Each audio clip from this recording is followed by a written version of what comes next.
Hi, this is Alex here. In this video, I will recap a movie called Blood from the Mummy's Tomb. So without further ado, let's get started. The movie begins with an Egyptian queen named Tara who seems still alive, but is paralyzed at the moment. At the same time, a group of priests commences a secret ritual and subsequently chops her hand off. They then throw the queen's hand away to the jackals.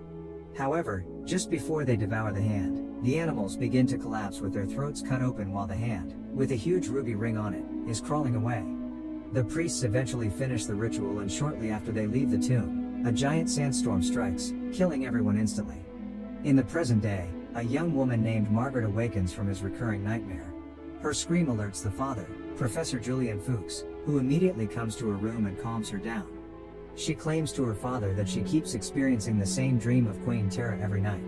The father is actually a renowned Egyptologist in the country. Unbeknownst to them, a mysterious man named Corbeck secretly observes them from a distance.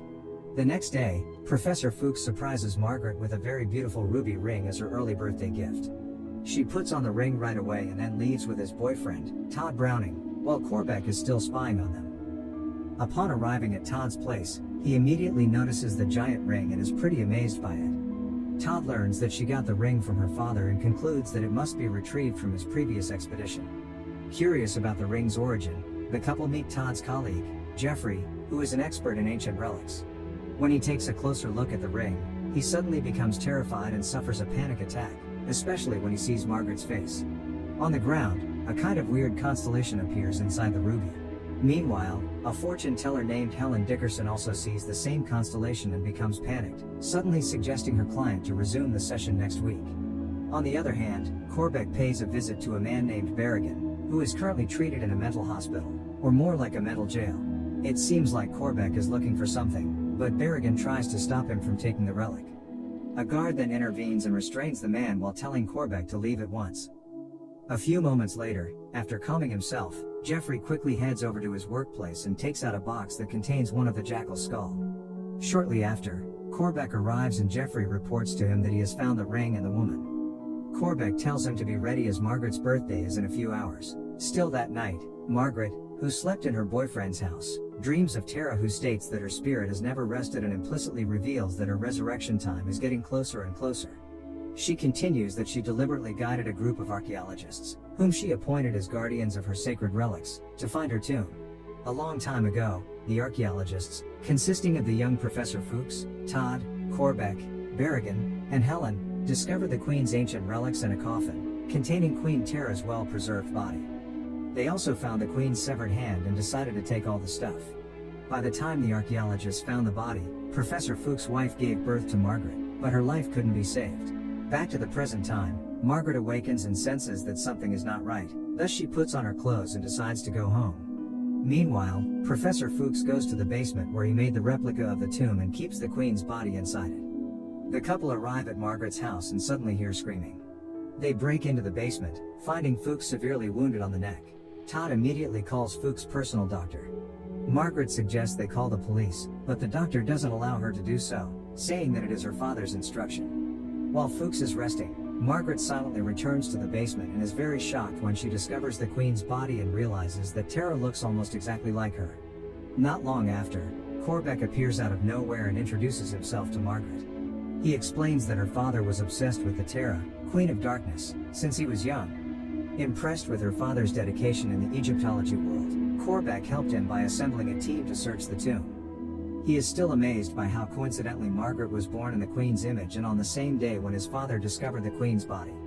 Corbeck believes that Tara's power is astral and dangerous, thus they must find a way to reunite Tara with her soul before it's too late. He then orders Margaret and Todd to reassemble the expedition team members, hoping that they can gather all the relics that are kept by the other archaeologists. As their first step, Todd calls Jeffrey, but he immediately hangs up the phone. The couple then head over to the mental hospital to talk to Berrigan. However, the old man is super horrified when he sees Margaret, thinking that she is Tara who comes to kill her. Margaret uses this opportunity to pretend to be the Queen and questions him where he keeps the snake artifact. Berrigan denies that it's in his possession, so she scares him with the ruby ring. As expected, Berrigan begins to scream in fear, attracting the guards' attention. They restrain the old man and tell the couple to leave. Just after they leave the room, a guard takes out the snake relic and scares him with it. Before they go, the guard puts the relic near him. That night, Berrigan suffers a panic attack again when he finds out that the snake relic is missing. The windows suddenly burst open, followed by a strong rush of wind wreaking havoc the whole room. Berrigan repeatedly asks for help, but to no avail. The wind eventually stops and unfortunately, Berrigan lies dead on the floor with his throat cut off. Back at home, the doctor tells Margaret that he finds a slight sign of paralysis on his father's left-hand side.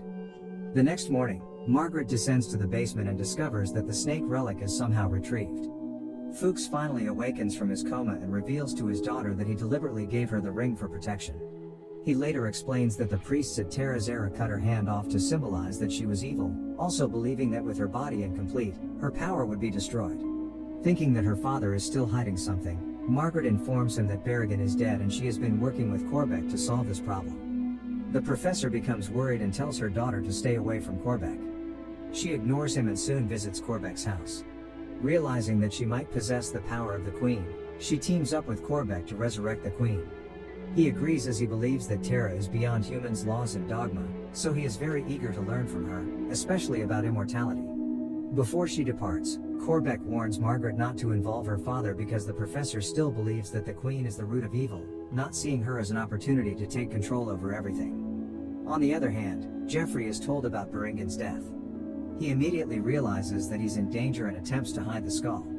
However, Margaret suddenly shows up, ordering him to hand over the relic. Jeffrey refuses and tries to escape through the stairs, but he accidentally kicks the box and loses the skull. While searching for it, he suddenly hears a loud howl of the jackal and decides to hide. Meanwhile, Margaret comes across Todd while leaving Jeffrey's place. He seems confused and becomes suspicious of her, but she dodges all the questions and quickly leaves. Todd enters the place, searching for Jeffrey all over the building until he finds Jeffrey's dead body, again with his throat slit off. While carrying Jeffrey's body away, he spots a glimpse of a jackal's shadow. Meanwhile at the basement, Corbeck and Margaret realize that the relic will magically return to the tomb as soon as the person holding it dies. A few moments later, Todd confronts them and urges Margaret to stop. However, his girlfriend has been obsessed with the Queen's power and refuses to withdraw her plan. Todd attempts to seek help and Margaret warns him that he'll be dead if he leaves. On his way, Todd crashes his car and dies with his throat full of blood. Margaret regrets her decision of wishing Todd death and eventually collapses. Professor Fuchs suddenly appears and argues with Corbeck, who already knows that Margaret will eventually die soon after the Queen's rebirth.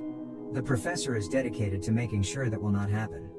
He takes his daughter to his room and tells the doctor to anesthetize her.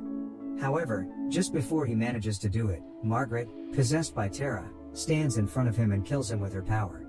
Margaret finally regains his consciousness and screams in shock when she sees the corpse. She then escapes from the house to retrieve the last relic, the cat. Not long after, Margaret arrives at Helen's place and politely asks for the cat relic. Helen intends to eliminate her, but later withdraws her intention after Margaret convinces her that she will spare her life.